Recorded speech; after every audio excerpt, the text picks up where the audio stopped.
네, 추석 연휴 내내 날이 너무 뜨거웠습니다. 역대 가장 늦은 폭염과 열대야가 연일 계속됐는데요. 서울에서는 지난 10일에 이어서 열대 두 번째 9월 폭염 경보도 발령됐습니다. 네, 완연한 가을은 언제쯤 오는 건지 김동혁 기상 전문 기자와 날씨 상황 자세히 알아보겠습니다. 어서 오십시오. 네, 안녕하십니까. 자, 물론 이번 여름 참 더위가 길긴 했습니다만 추석 연휴가 지난 지금까지도 저희가 폭염과 관련한 단어로 이야기를 할 줄은 몰랐거든요. 지금 서울에 다시 폭염 경보가 내려졌다는데 어떤 상황인 겁니까? 예, 말씀해 주신 대로 지금 서울에 폭염 경보가 내려져 있는데요. 지난 9월 10일에 어떻게 보면 이제 서울에서 기상 관측을 시작한 이래 역대 최초로 처음으로 이제 9월에 폭염 경보가 발령이 됐었는데 이후에 다시 또 한번 어제 서울에 폭염 경보가 내려지면서 굉장한 지금 9월 늦더위가 이어지고 있고요. 지금 짙은 보라색으로 칠해져 있는 지역들이 폭염 경보 지역들입니다. 예. 강원도를 제외한 거의 전국 대부분이라고 보시면 될 것 같은데요.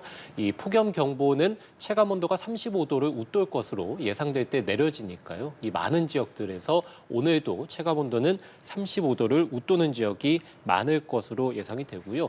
지난 추석 연휴 내내 계속된 이 폭염특보가 확대가 됐었는데 낮 기온이 최고 38도까지 올랐거든요. 그래서 낮 기온 38도는 거의 우리가 이제 8월 한여름철에나 봄직한 특히 예. 이제 38도를 기록한 지역들이 전남 곡성과 경남의 진주 지역 이런 남부 지방을 중심으로 특히 이제 무더위가 굉장히 심했다라고 볼 수 있겠고요. 지금 지도 보시면 오늘도 서울은 33도가 예상이 되고 있고요. 그밖에 많은 지역들 광주 35도 그리고 대구도 35도 예보가 되어 있고 청주 지역은 36도니까요. 한여름철에나 봄직한 그런 기온들이 지금 9월 중순에도 여전히 기온이 굉장히 높게 형성이 돼 있다고 보시면 되겠습니다. 전국적인 폭염특보 오늘도 이어져 있고요. 전국에 183개 기상특보 구역 중에 166곳의 폭염특보입니다. 그래서 90%가 넘는 지역들에서 여전히 폭염특보가 계속 이어지고 있습니다. 우리가 서울 기준으로 본다면 평년의 낮 기온이 한 25도 정도 예년 이맘때가 기록이 돼야 되거든요. 네, 오늘이 33도니까 예년보다 한 8도가량 높은 기온입니다. 우리가 평년보다 한 2, 3도가량만 높아도 우리가 더위를 좀 많이 느끼게 되는 그런 수준이라고 보시면 되는데 네. 평년보다 8도 높으니까요. 이례적인 늦더위가 맞고요. 특히 이제 일부 많은 지역들에서는 평년보다 10도 이상 더 높은 그런 이례적인 늦더위를 보이는 지역들도 있어서 오늘도 어쨌든 굉장히 덥다라고 보시면 됩니다. 근데 지금 낮에만 더운 게 아니잖아요. 밤더위도 상당합니다. 밤에도 문을 열고 나가면 덥다라는 느낌이 확 들거든요. 이 밤더위도 지금 계속 심한 상황인 거잖아요. 예, 열대야 자체가 이제 습기가 많으면 밤사이에 열기가 이제 잘 빠져나가지 못하니까 열대야가 나타나게 되는데 통상 8월 달까지 열대야가 우리나라에 나타나다가 9월 달에는 아무래도 아침과 밤 기온이 떨어지고 그리고 이제 습기가 아무래도 좀 많이 낮아지기 때문에 열대야 같은 경우가 9월 달에는 굉장히 이례적입니다. 거의 없다고 보시면 될 것 같고요.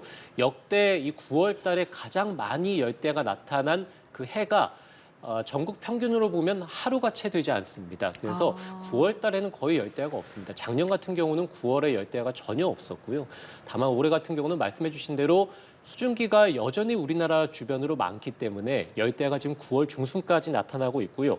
지난 밤 사이에도 서울에서도 이제 열대야가 나타나게 됐는데 최저 기온이 25.8도 기록하게 됐습니다.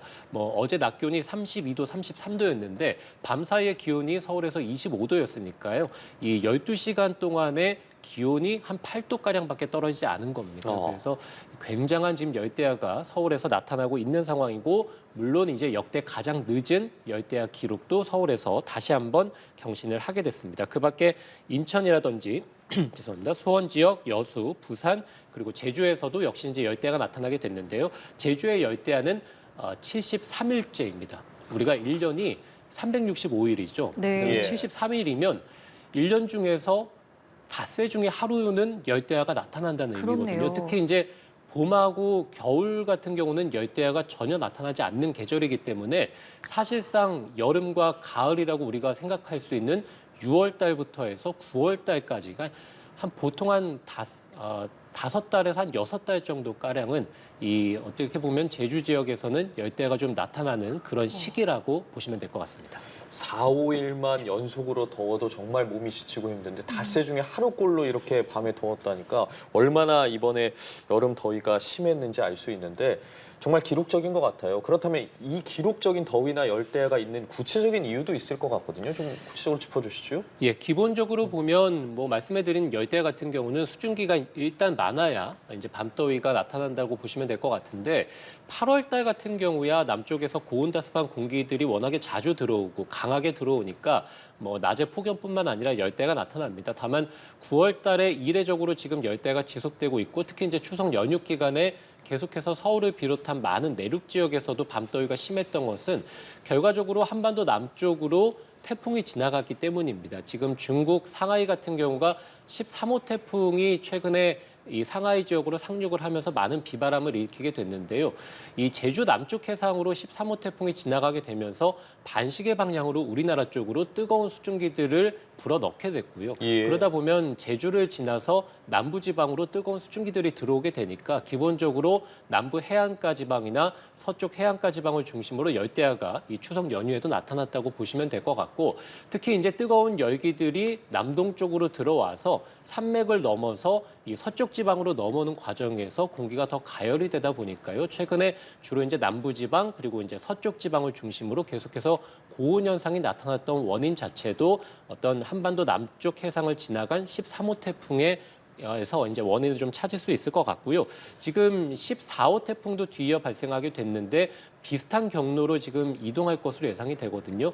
지금 풀라산인데요. 역시 일본 오키나와를 지나서 중국 상하이 쪽으로 들어갈 것으로 예상이 됩니다. 그래서 이 14호 태풍도 한반도 남쪽 해상을 지나가기 때문에 어제 서울에 폭염경보가 다시 내려졌고 오늘 이 폭염특보가 전국적으로 확산해서 굉장한 폭염 열대가 나타나는 원인도 13호 태풍에 이어서 14호 태풍도 한반도 남쪽을 지나가게 되면서 역시 뜨거운 열기들이 한반도 남쪽에서 우리나라 쪽으로 들어오기 때문이라고 보시면 됩니다. 그래서 9월 중순에 이례적인 특히 이제 추석 연휴 기간에 계속됐던 폭염 열대야는 연이어 한반도 남쪽을 지나가는 태풍에서 원인을 찾을 수 있습니다. 그럼 이 태풍이 다 지나가면 좀 무더위가 가실지도 궁금한데 지금 무더위의 끝이 좀 보이기는 하는 건지 어떻게 좀 관측되고 있습니까? 예, 오늘 뭐 최고 기온이 36도라고 말씀드렸죠. 예. 전국적으로 보면 27도에서 36도 분포가 예상이 되는데요. 내일은 26도에서 최고 32도까지입니다. 그러니까 최고 기온만 놓고 보면 오늘보다는 4도가량은 네. 기온이 좀 떨어지기 때문에 확실히 오늘보다 내일은 기온이 좀 많이 떨어진다라고 보시면 되겠고요. 바로 이 기온이 떨어지는 원인 자체가 이제 비구름이 들어오고 많은 비가 내릴 것으로 예상이 되기 때문입니다. 그래서 내일부터 해서 전국적으로 강한 비바람이 좀 몰아칠 가능성이 있기 때문에 기온이 좀 크게 떨어질 것으로 예상이 되고요. 뭐 내일 같은 경우가 서울이 낮 기온이 23도 현재 예상이 되고 있고요. 뭐 이제 토요일 같은 경우도 23도, 일요일이 뭐 25도, 월요일 26도니까 오늘 33도와 비교하면 확실히 이제 낮 기온은 30도 아래로 내려갈 것으로 예상이 되고요. 다만 열대야 같은 경우는 이 비구름이 들어오게 되면 아무래도 지면의 열기가 구름에 막혀서 잘 빠져나가지 못하게 되거든요. 그렇기 때문에 오늘 밤에서 내일 아침에도 서울을 비롯한 많은 지역들에서 열대야는 나타날 것으로 보입니다. 그래서 열대야는 오늘 밤에서 내일 아침까지 이어지겠고요. 다만 이 굉장한 폭염 수준, 한여름 수준의 폭염 같은 경우는 오늘까지 좀 참으신다면 내일부터는 확실히 좀 낮 기온이 크게 떨어질 가능성이 높습니다. 말씀해 주신 것처럼 폭염을 누그러뜨릴 정도면 이번 비가 굉장히 강하게 내릴 것 같은데 비는 그렇다면 어느 정도나 오는 겁니까? 예, 주말에 서울의 아침 기온이 지금 19도가 예보가 되어 있거든요. 오늘이 지금 뭐 25도를 넘어서 열대라고 말씀을 드렸죠. 예. 오늘과 비교한다면 주말에 서울의 아침 기온이 6도가량 떨어지는 것이고요. 아침 기온 19도는 서울 기준으로 본다면 지난 6월 26일에 19도를 기록한 이후에 가장 낮은 기온입니다. 그러니까 거의 석 달 만에 아침 기온이 가장 낮은 이 선선한 그런 아침을 주말에 이제 맞이할 것으로 예상이 되는데 그만큼 기온이 지금 뭐 낮 기온 같은 경우가 10도 가까이 떨어지고 아침 기온도 6도, 7도가량 떨어진다면 굉장한 비바람이 일단 예상이 되겠죠. 그래서 예. 전국적으로 많은 비가 쏟아질 것으로 예상이 됩니다. 제주 같은 경우는 산간 지역에서 250mm에 달하는 많은 비가 쏟아질 것으로 보이고요. 강원 동해안과 남해안 지방 그리고 지리산 부근으로도 150mm, 수도권과 충청도 120mm, 남부 내륙 지방도 30에서 80mm에 달하는 많은 비가 제주 같은 경우는 지금도 비가 좀 내리고 있긴 합니다만 많은 전국적으로 보면 내일부터 이제 주말 사이에 쏟아질 것으로 예상이 됩니다. 그래서 100mm가 넘는 비는 주로 이제 장마철에 내리는 수준의 비이기 때문에 한여름철에 달하는 폭염에 뒤이어서 한여름철에나 봄직한 그런 많은 이 비가 내린다라고 보시면 될 것으로 예상이 됩니다. 특히 이제 시간당으로 보면 30에서 50mm에 달하는 폭우가 쏟아질 것으로 보이는데 주로 그 시점은 내일 오후부터 해서 모레 새벽 사이가 예상이 됩니다. 그래서 주로 이제 내일 오후부터 해서 밤 사이에 서울을 비롯해서 전국 많은 지역에서 시간당 30, 많은 곳은 시간당 50이니까요. 굉장한 집중호우, 물벼락이 쏟아지는 곳들이 많습니다. 네. 자, 그리고 앞서 13호 태풍, 14호 태풍 이야기도 잠시 해주셨는데 지금 중국으로 향한 태풍도 있고 향하고 있는 태풍도 있는 거지 않습니까? 어떤 상황인지도 전해주시죠.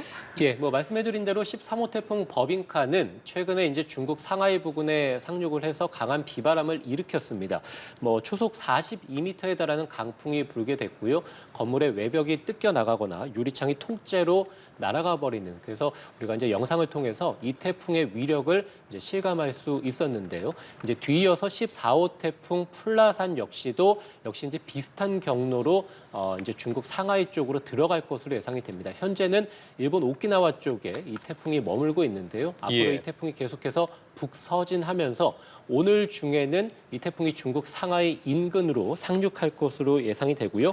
내일 이제 열대 저압으로 약화할 것으로 예상이 됩니다. 아무래도 13호 태풍이 지나갔던 그 해상을 그대로 14호 태풍이 지나가기 때문에 많은 이 해상에서의 어떤 에너지를 13호 태풍이 머금고 중국으로 들어간 상황입니다. 그래서 14호 태풍은 13호 태풍과 비교해서는 세력이 조금 이제 약한 상태로 중국 상하이 부근으로 들어갈 것으로 예상이 됩니다. 물론 이 태풍이라는 것 자체가 워낙에 기상 현상 중에서 가장 강한 위력을 지닌 그런 기상 현상이기도 하고, 특히 이제 중국 상하이를 포함한 중국 동부 지역 같은 경우는 13호 태풍이 들어간 지 최대지 얼마 안 돼서 바로 14호 태풍이 들어가는 것이기 때문에 중국 동부 일대로는 앞으로 계속해서 사나흘 동안은 비바람이 몰아칠 것으로 보여서 추가적인 비 피해가 우려되는 상황입니다. 14호 태풍이 어쨌든 그전에 지나갔던 13호 태풍보다는 세력이 조금 약하다고는 하지만 우리나라에 영향을 미칠지도 궁금하고, 그리고 그 이후에 또 태풍이 발생할 가능성이 있는지 전망도 함께 해주시죠. 예, 일단 이 태풍이 한반도 남쪽 먼바다를 통해서 중국 쪽으로 들어갈 것으로 보이기 때문에 우리나라가 직접적으로 이 태풍의 영향을 받을 가능성은 없다고 보여지고요. 다만 이 태풍의 간접 영향으로 지금 추석 연휴뿐만 아니라 오늘 이제 굉장한 폭염을 일으키는 이 태풍으로 인해서 간접 영향이라고 보시면 될 것 같고요. 특히 이제 제주 같은 경우는 아무래도 남쪽 바다를 지나가게 되니까 오늘과 내일 강한 바람이 불 것으로 예상이 되는데요. 주로 초속 20m 안팎 정도 간판이 날아갈 수준의 강한 바람이 제주를 중심으로 불 것으로 보이고요. 제주 남쪽 해상을 중심으로도 높은 물결이 일 것으로 보여서 이 풍랑특보가 내려질 것으로 예상이 됩니다. 그래서 24호 태풍의 간접 영향으로 해상과 해안가를 중심으로 강한 바람 그리고 높은 물결이 일 것으로 보이고요. 지금이 워낙에 이 달의 인력이 좀 높은 이 시기이기 때문에 해수면이 높아지는 시기입니다. 평소보다 해수면이 높은데 한반도 남쪽으로 강한 태풍이 지나가기 때문에 아무래도 당분간은 이 해안가를 중심으로 높은 너울이 일 가능성이 있어서 당분간은 해안가로의 접근은 자제해 주시는 게 좋을 것 같고요.